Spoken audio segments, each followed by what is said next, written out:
아멘.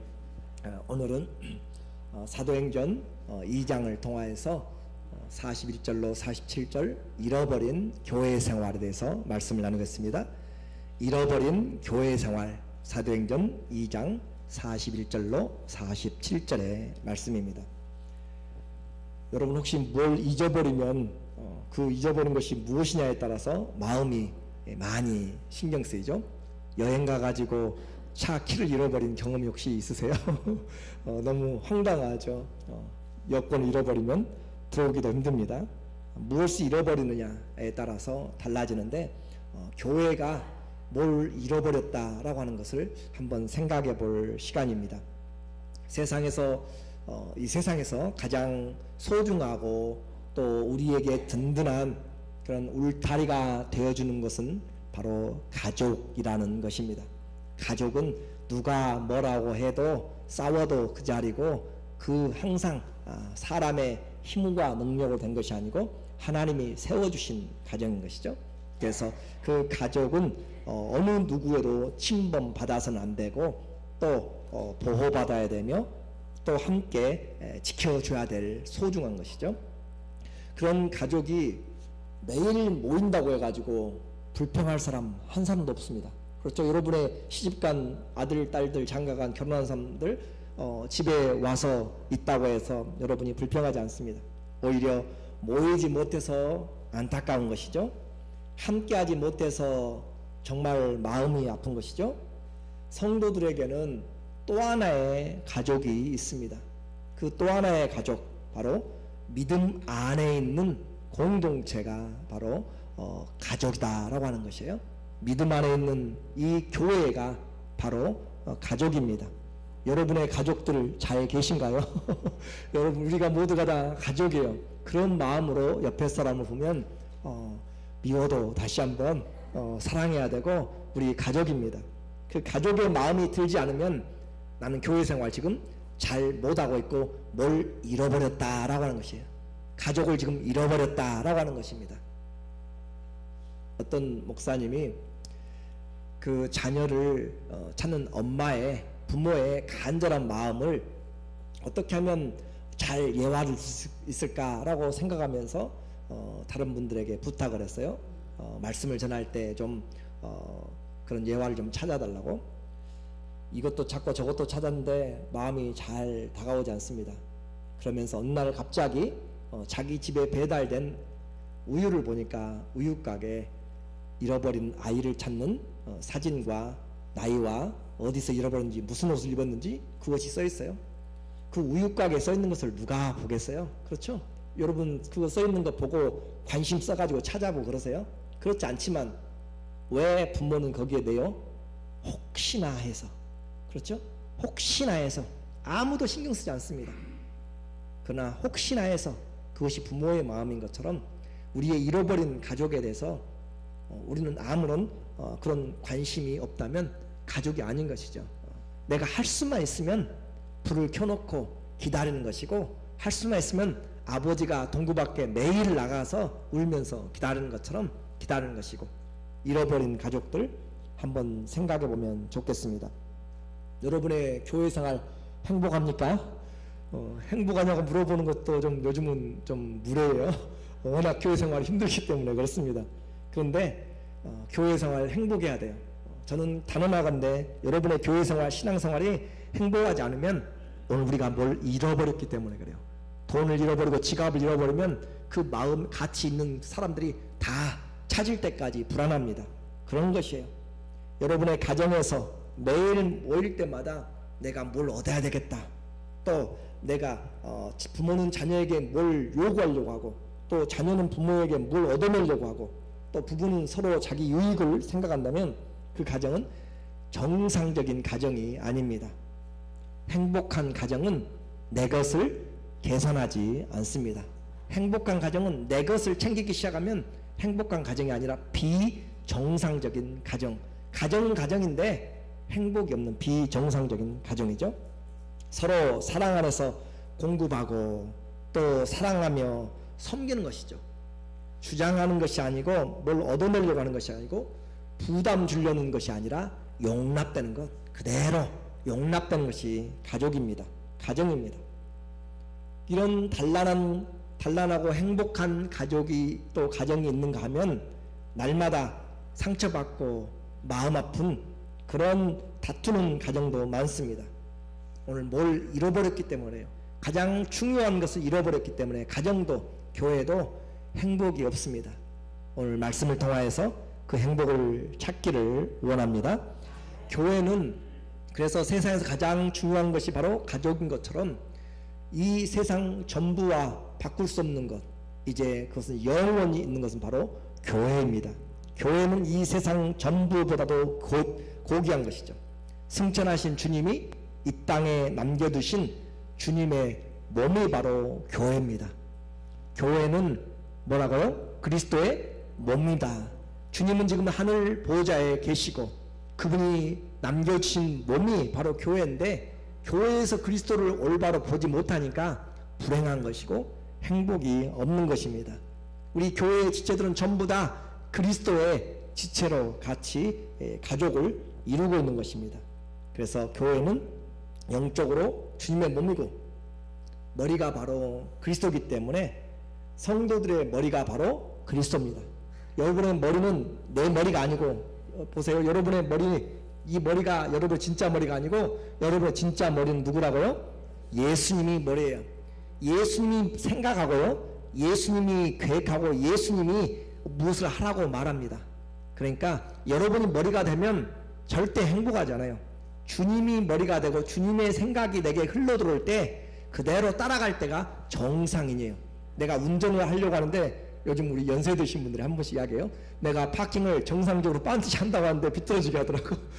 내 머리 생각과 내 머리는 그렇게 생각하는데 손과 발과 몸이 말을 듣지 않아서 나는 반드시 걸어가고 싶은데 살짝 옆으로씩 걸어가고, 나는 입을 다물고 싶고 싶은데 뭔가가 떨어지고, 그런 것처럼 내 머리가 제대로 생각하는 대로 잘 온 몸이 따라주면 그것이 이상한 것이 아니고 그것이 정상이에요. 정상.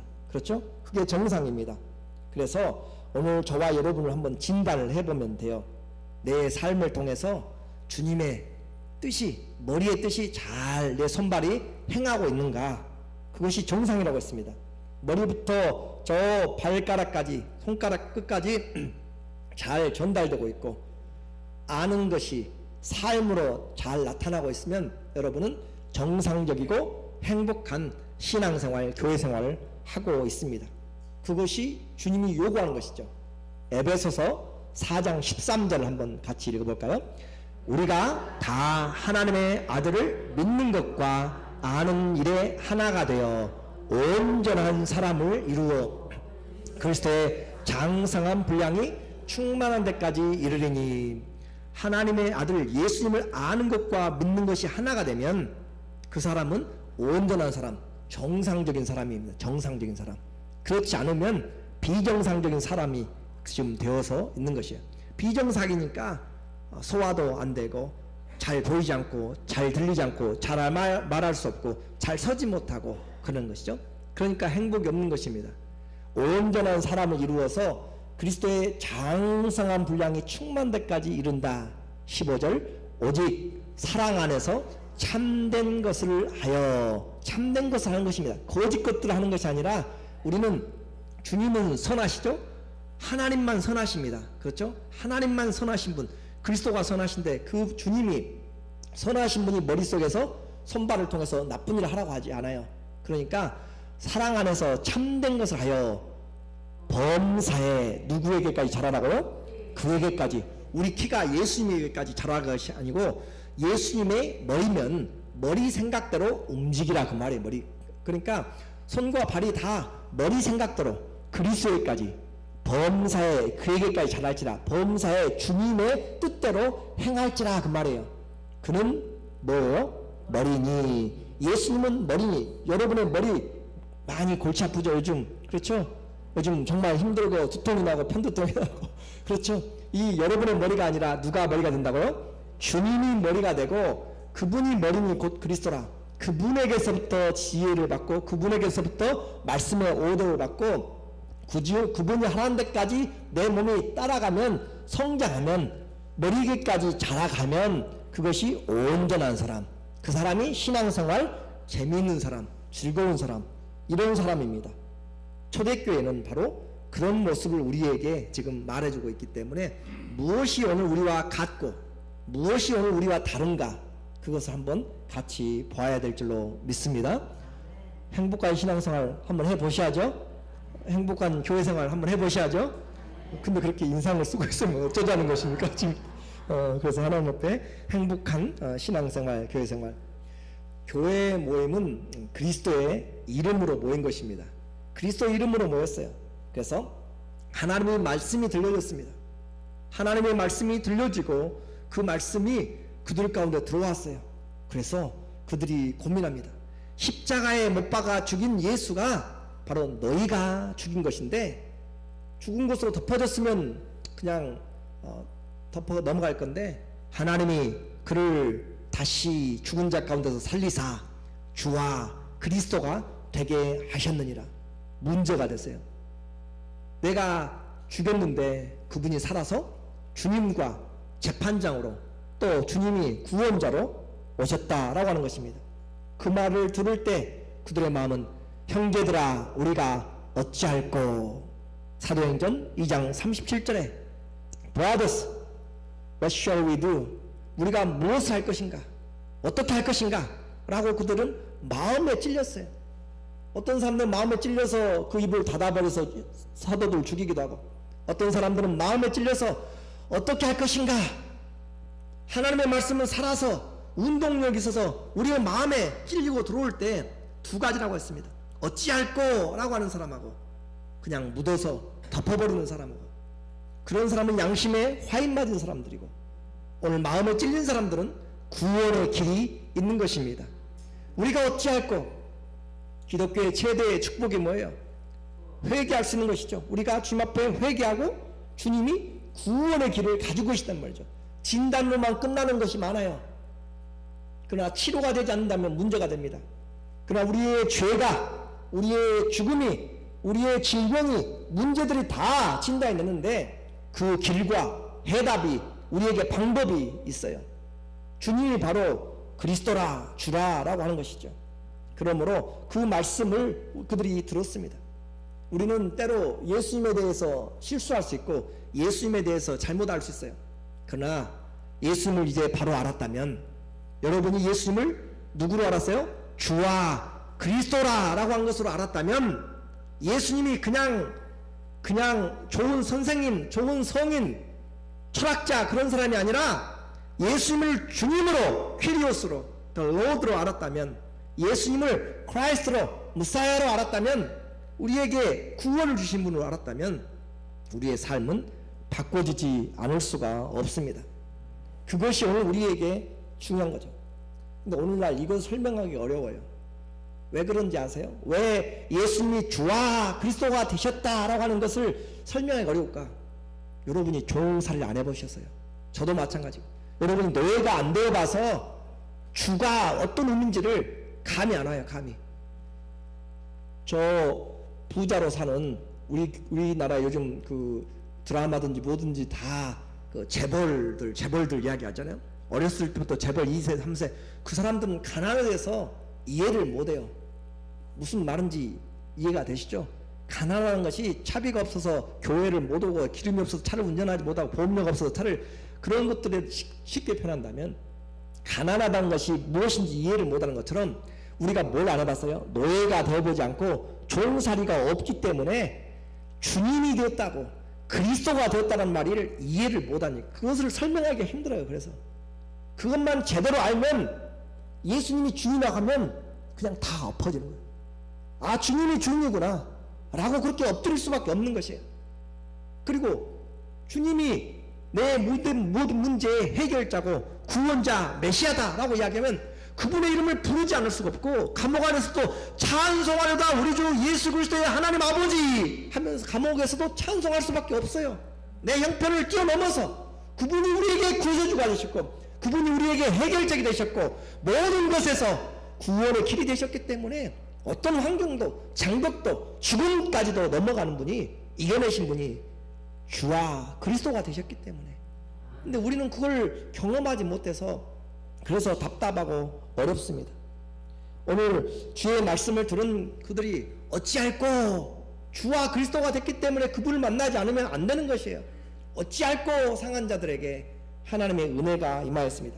너희가 각각 회개하여서 예수 그리스도 이름으로 세례를 받고 성령을 받으라 라고 그렇게 이야기해요. 그러면 회개하면 성령을 받으리라. 죄 사함을 받으면 성령을 받으리라.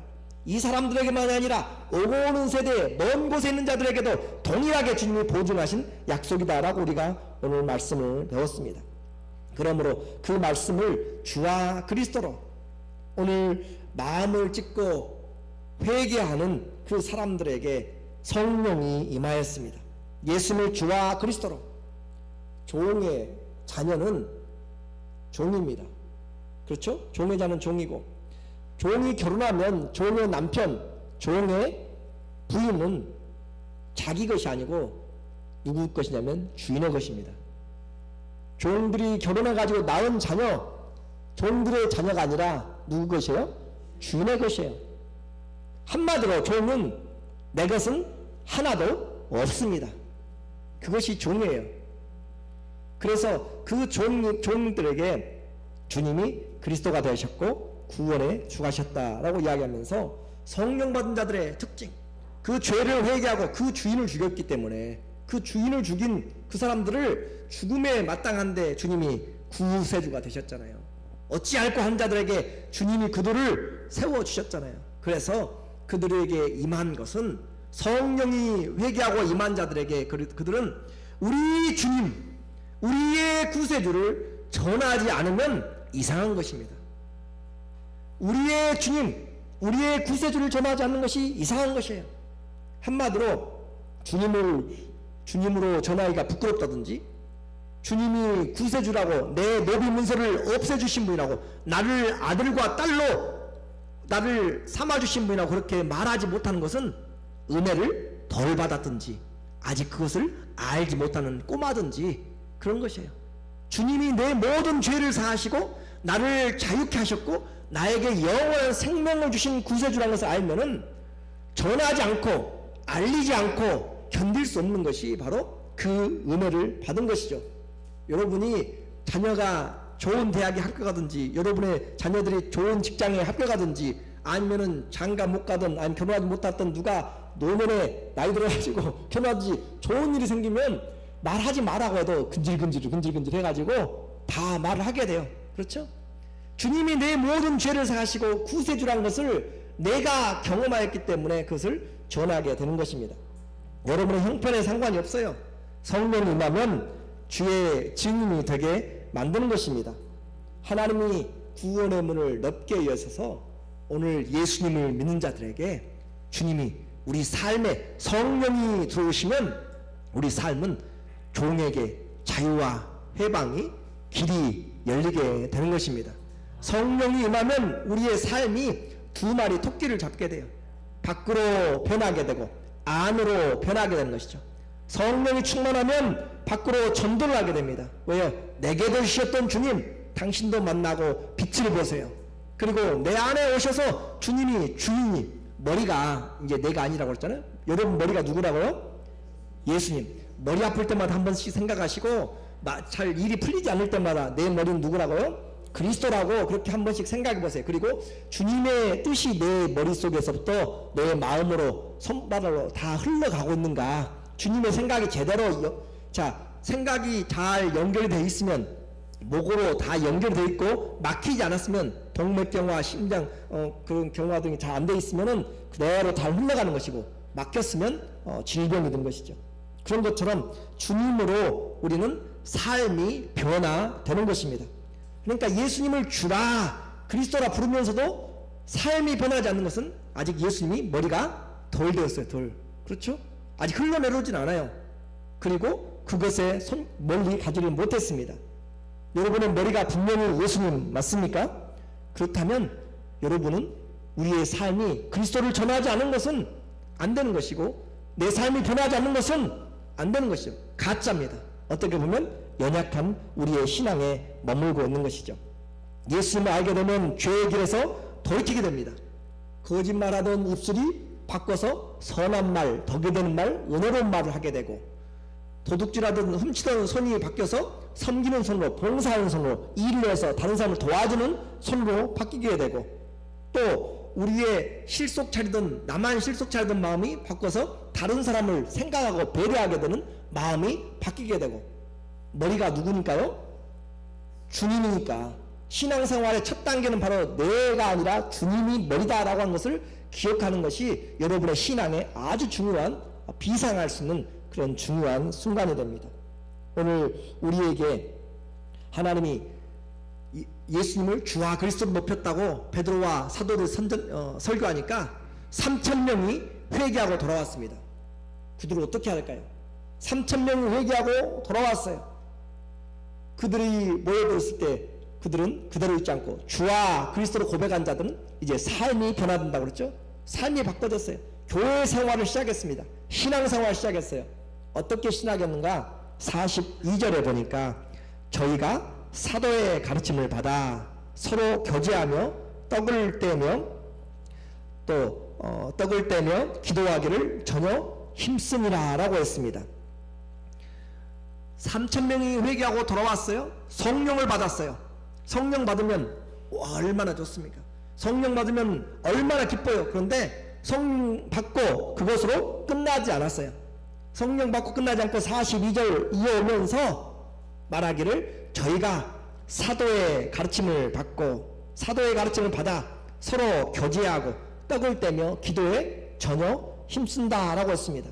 오늘 여러분이 잘 기억을 해야 돼요. 성령 받은 것으로 끝나지 않고 뭘 했다고요? 사도의 가르침을 받았습니다. 서로 교제했습니다. 떡을 먹었습니다. 기도에 힘썼습니다. 성경은 성령께서 저자이십니다. 그 성령께서 성령 받은 성도들의 원칙을 바로 가르침으로, 성경을 가르침으로 시작했습니다. 그러므로 바른 성경, 바른 말씀을 배우는 것은 너무너무 중요합니다.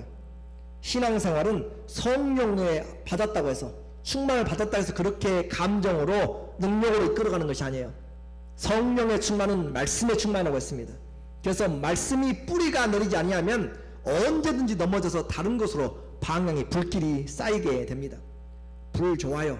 그 불이 아궁이에 있어야 되고 여러분의 가스레인지 위에 있어야지, 그 불이 벽으로 가든지 옷으로 가든지 산으로 가면 온 것을 다 뒤집어 태웁니다.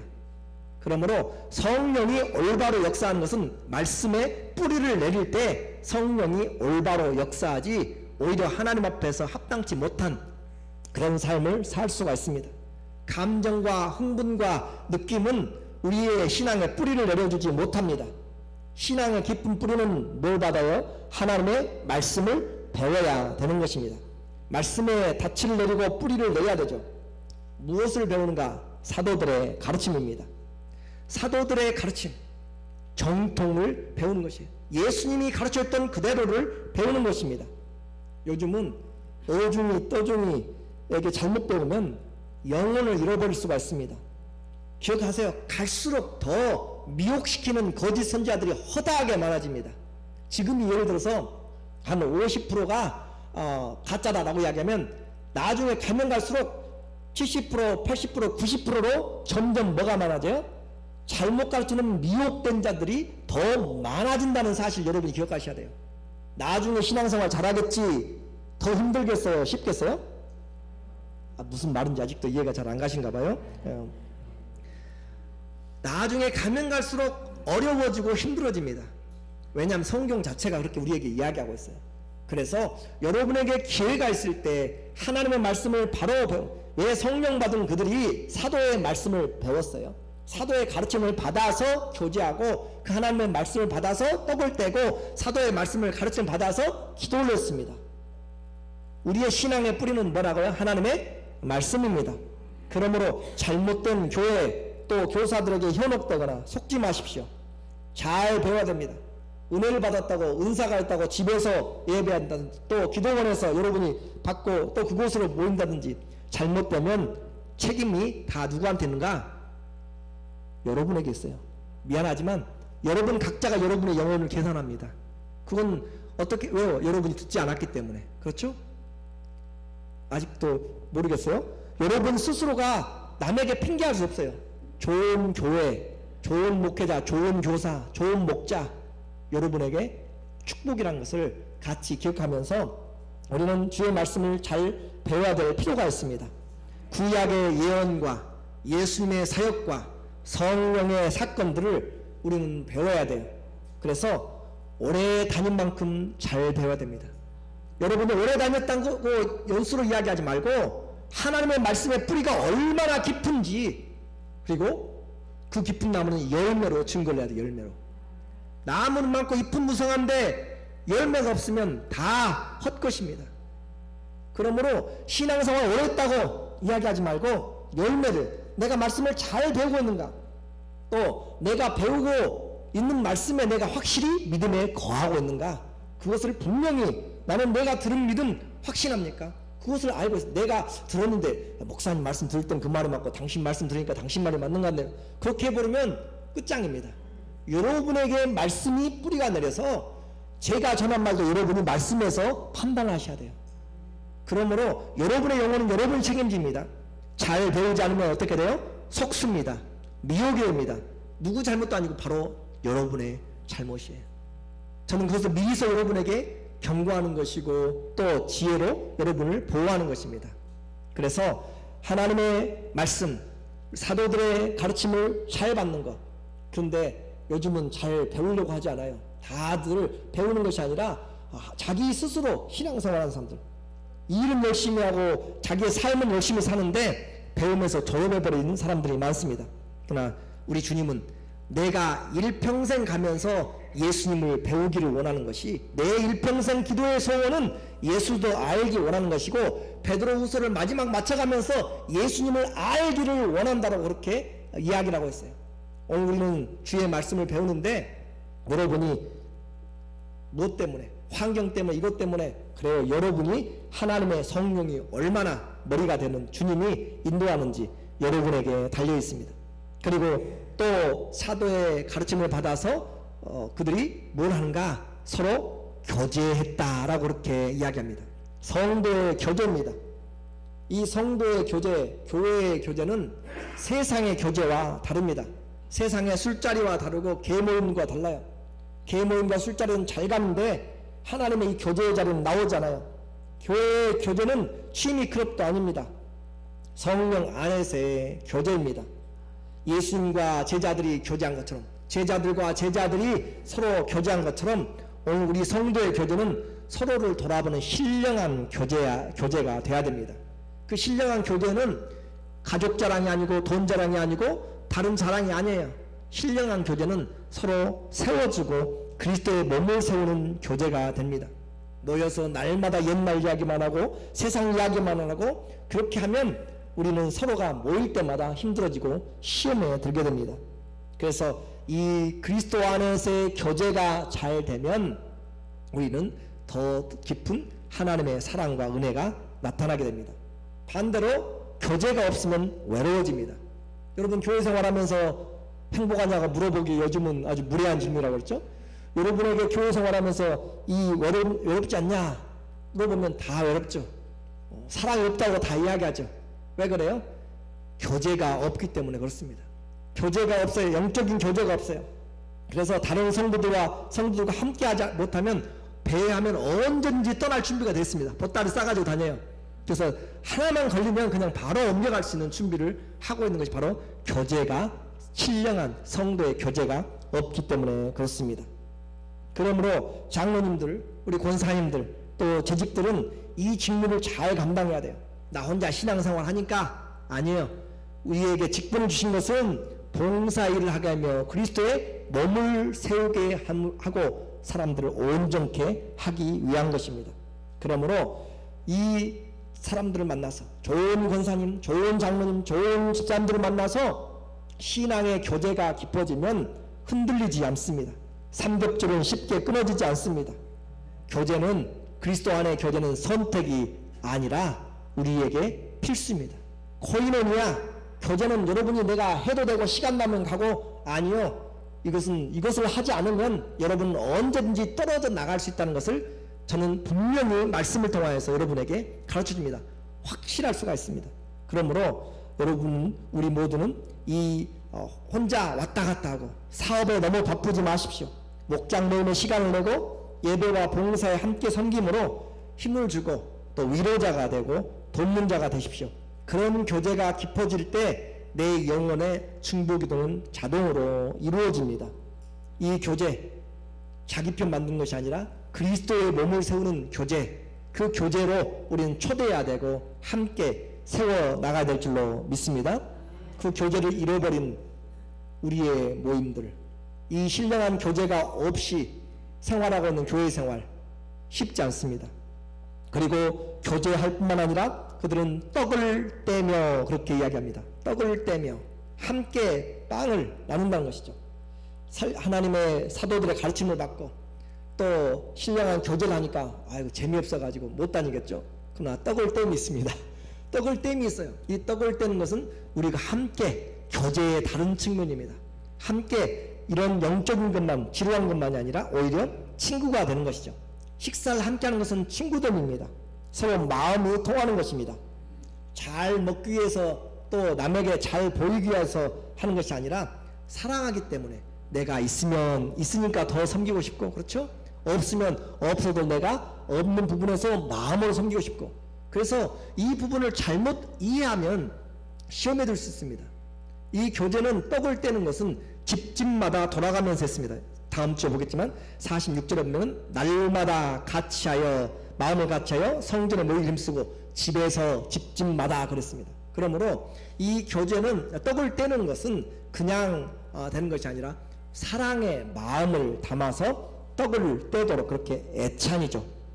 애찬. 그래서 내 형편에서 내가 같이 있는 것에서 함께 나누는 것입니다. 그래서 우리는 이 애찬에 대해서 생각해야 할 게 있어요. 교회에서 먹는 것, 또 목장에서 먹는 것, 어디서 먹는 것들에 대해서 어떤 사람은 교회가 먹자판이냐, 그건 성경을 정말 잘 모르는 사람이에요.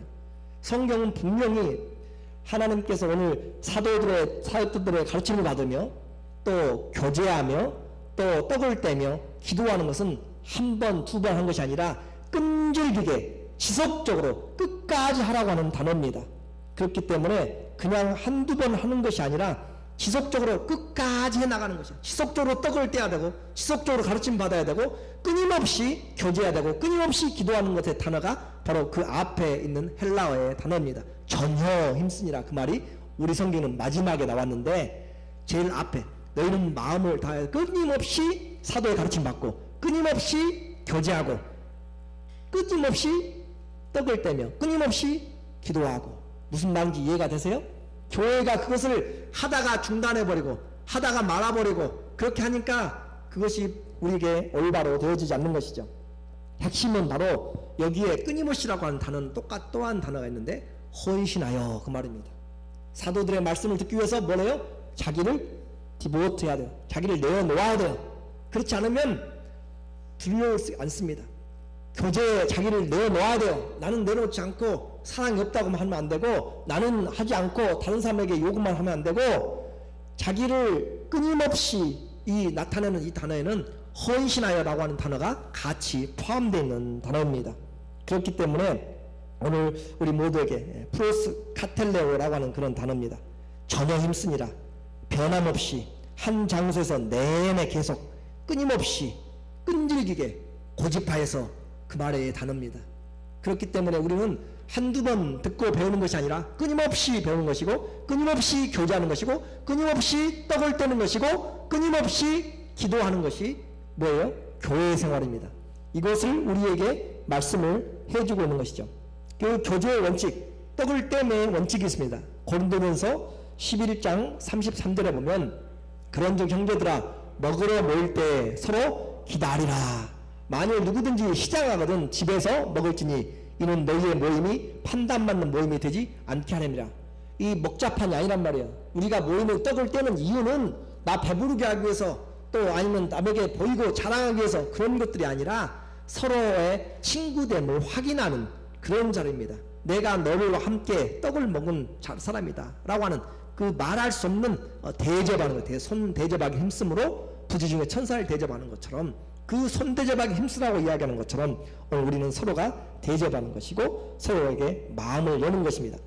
이 대접하는 것은, 준비하는 것은 쌓아가기 위한 것도 아니고요, 또 배 채우기 위한 것도 아니라고 했습니다. 차를 마시고 커피를 마시면서 다과를 것 같이 떡을 떼는 것은 교제의 중요한 연결이고, 마음과 또 마음과 마음을 풍성케 해주는, 그렇죠? 그냥 있는 것보다 커피를 한 잔 하면은 또 떡을 같이 떼면 훨씬 더 마음이 부드러워지고 기쁨을 나눌 수 있습니다. 떡을 지속적으로 함께 먹으면 친구가 될 수밖에 없고, 어렸을 때 친구처럼 같이 밥을 먹는 친구는 공동체의 삶을 이야기합니다. 먹고 마시는 것 이제 그렇게 끝나지 않고 교회 생활은 기도하라 라고 이야기합니다. 사도의 가르침을 받아서 교제하면서 떡을 떼면서 그걸로 끝내지 말고 뭐 하라고요?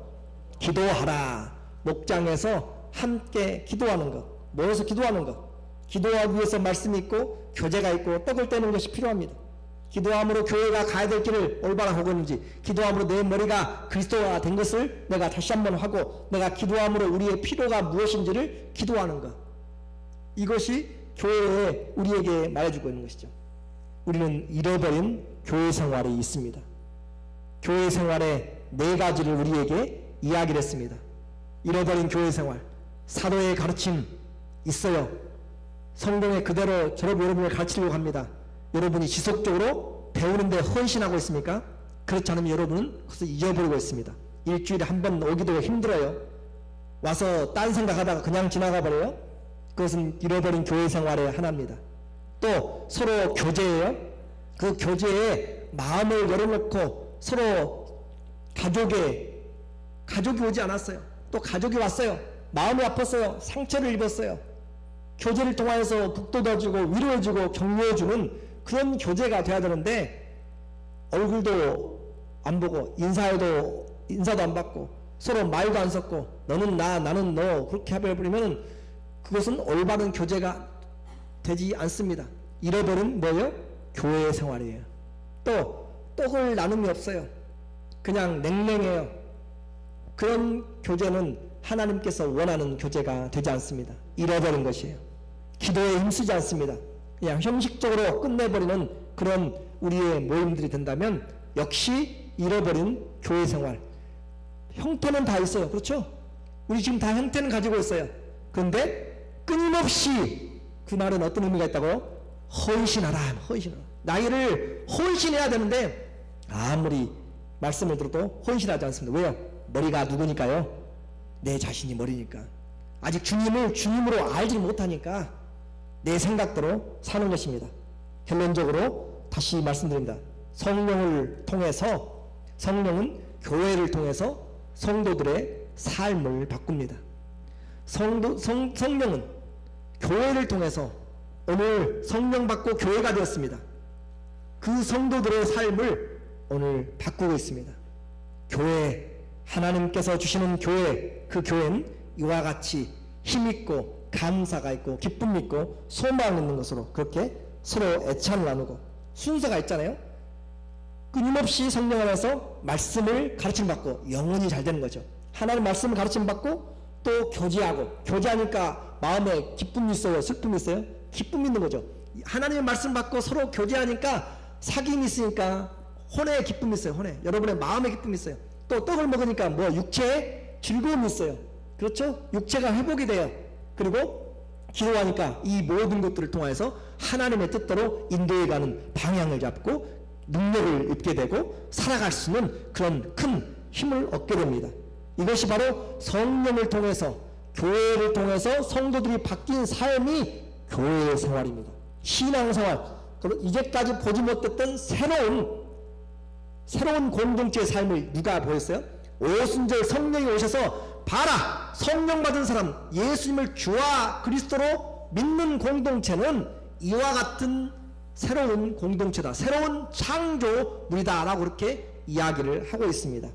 날마다 마음을 같이하여서 성전에 모이기를 힘쓰고 집에서 떡을 떼며 기쁨과 순전한 마음으로 음식을 먹고 하나님을 찬미하니 온 백성들에게 칭송을 받으며 하나님께서 날마다 구원자들을 더하게 하시니라. 하나님 앞에서 잃어버린 신앙생활 다시 한번 회복하시는 우리 교회와 여러분 자신들이 다 되시기를 예수님의 이름으로 축원합니다. 아멘.